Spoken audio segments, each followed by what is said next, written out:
Un presidente sin bancada siempre está en una situación más frágil.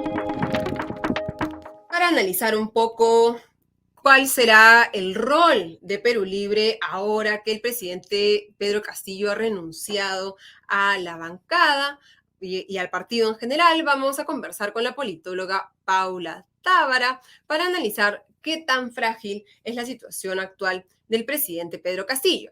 ¿Cómo estás, Paula? Muy buenas noches y bienvenida a Comité de Domingo. Hola, Ale, buenas noches. Muchísimas gracias por sumarte con nosotros. ¿Qué tan más frágil que hace 5 días es la situación del presidente Pedro Castillo? Un presidente sin bancada siempre está en una situación más frágil.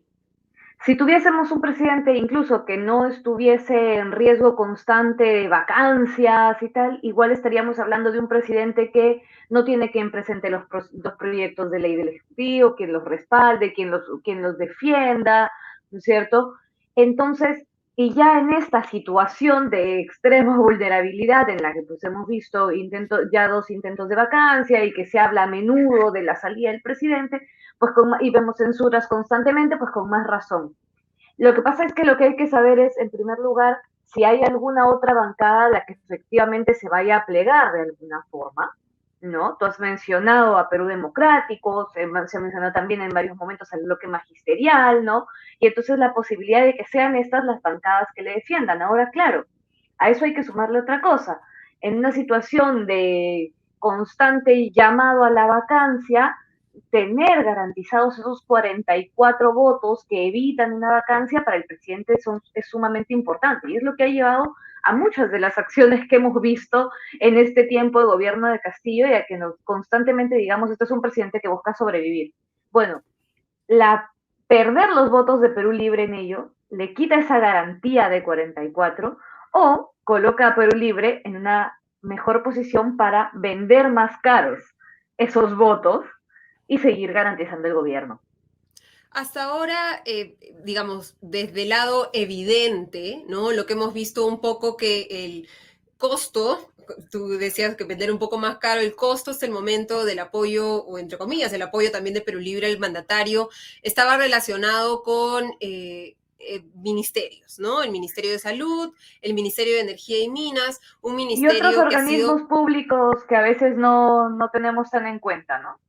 Claro, pero mirando ministerios, el Ministerio de Energía y Minas es uno que claramente ha sido perdido por Perú Libre, ¿no? Estaban en Petroperú, la empresa nacional con mayores ingresos, dominaban otros espacios y como tú dices, otras organizaciones. Se ha visto un retroceso de Perú Libre en ese espacio del Ejecutivo que amerite esta renuncia o más bien esta invitación a renunciar. ¿Qué otras cosas se han visto en este, entre comillas, divorcio entre Perú Libre y Castillo?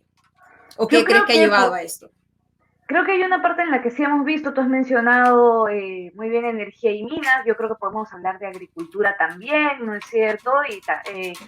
Además, no solo el golpe de te quito el ministerio, sino en esta cuestión como de egos políticos, coloco a alguien que estaba contigo en ese equipo técnico que yo no quería, ¿no? Como es al encastre, alguien que puede ser visto como de este otro bloque caviar, digamos, por decirlo como le llamaría el serranismo en estos días, ¿no? Y además, yo creo que una parte de esta situación que no vemos ya nos tiene que ver solo con lo que ya has perdido, sino con se vienen cositas del presidente de hace un par de semanas. Sorpresas, sorpresas para el Sorpresas, discurso de ¿no? 28 de julio.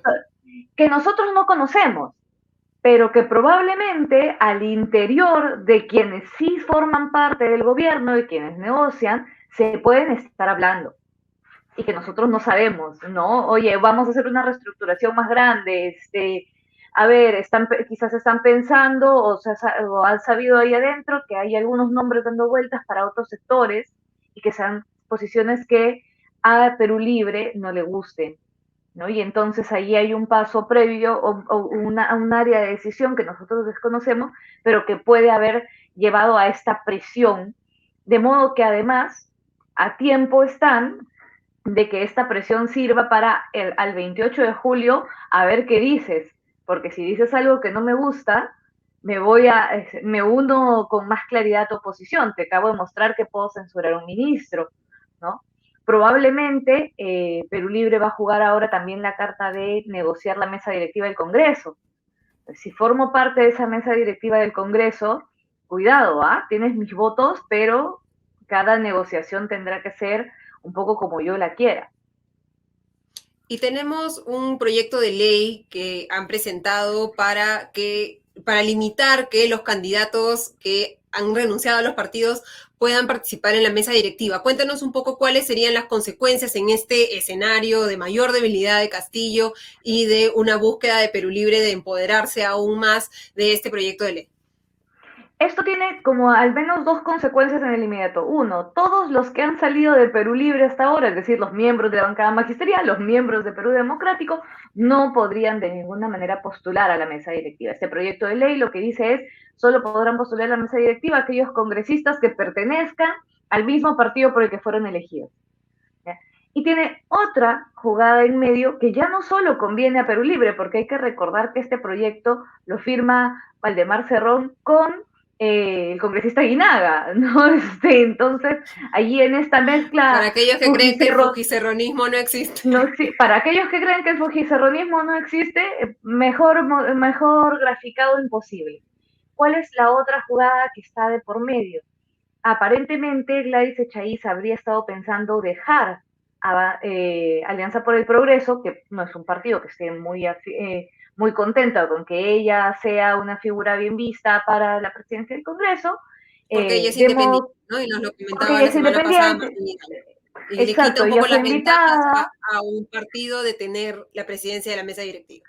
Exactamente. Entonces, si ella había pensado salir, parece ser, para negociar de una otra organización política su posibilidad de ser presidente del Congreso, pues también la bloqueas, ¿no? Con lo cual la presidencia del Congreso tendría que quedar en manos de alguien muy cercano a Acuña y a las decisiones de Acuña, ¿no? O a una negociación entre estos partidos duros que se dicen opositores entre ellos, pero que en realidad a la hora de la hora lo que se trata de transar poder y cuotas son los primeros en ponerse de acuerdo, ¿no? Son más pragmáticos, por decirlo de una manera. Son sumamente pragmáticos. Para quienes pensaban que Perú Libre era un partido ideológico, sectario y dogmático, es el partido más pragmático que podemos ver, ¿no?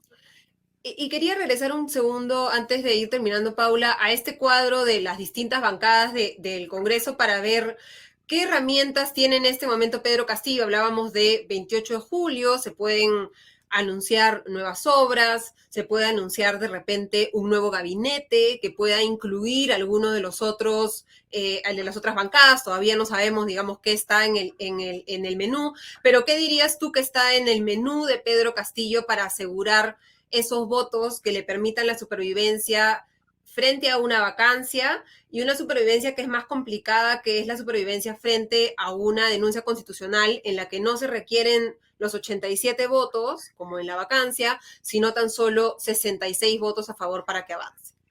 Mira, tiene muy difícil recuperar esa tranquilidad, digamos, ese respiro que al inicio del gabinete del Premier Torres había conseguido. Si sumamos el bloque magisterial, Perú Democrático, e incluso digamos que esté dispuesto a dialogar de nuevo con Cambio Democrático, Juntos por el Perú, estamos hablando de 23 votos nada más.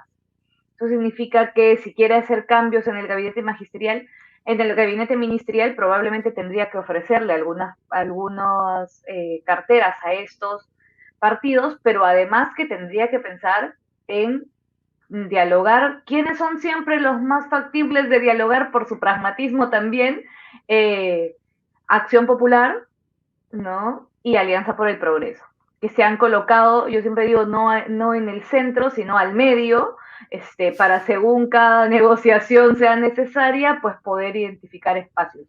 Pero eso a mí me genera, por ejemplo, una posición en particular de preocupación. Garantizar el bloque magisterial probablemente implica garantizar el Ministerio de Educación para ello. Y ya hemos visto los retrocesos que en un año y sin estar tan necesitado de su respaldo han conseguido se han conseguido en el Ministerio de Educación, ¿no? Entonces ahí tenemos claridad de políticas públicas que se pueden seguir viviendo atrás.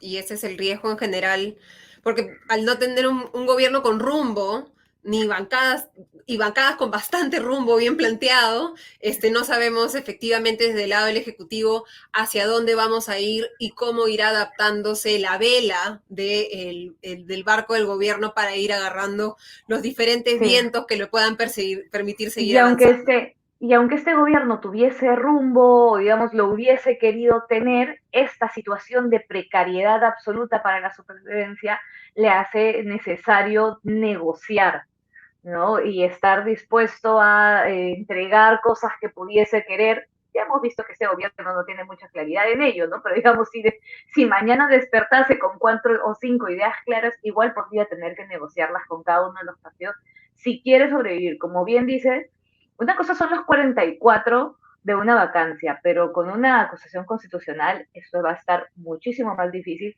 Y lo triste de todo esto es que este gobierno además ha demostrado estar dispuesto a todo para sobrevivir, pero es que ello implica empeñarnos en nosotros también. Es decir, si miramos no la negociación parlamentaria, sino lo que hemos visto estos días de negociaciones para impedir paros, que implican reducir el ingreso del país, dar subsidios en sectores que no necesariamente son los que lo necesitaban más o los que al mismo tiempo brindan calidad de servicio a los ciudadanos, pues entonces, ¿qué no estará dispuesto a empeñar? Si está dispuesto a empeñar todo ello para que no haya paros que debiliten aún más su posición frente a la ciudadanía, imagínate qué no estará dispuesto a empeñar para garantizar su supervivencia. Te agradecemos muchísimo, Paula Tavara, por Un gusto, compartir con Ale. nosotros el comité de domingo y te tenemos asegurada para dentro de una semana saber analizar, esperemos cerca de 28 de julio, qué pasó, qué puso ¿Qué Pedro pasó con Castillo en las el menú. sorpresitas? Exacto, y cuáles fueron esas sorpresitas. Muchísimas gracias, Paula. Un gusto, Ale. Hasta la próxima.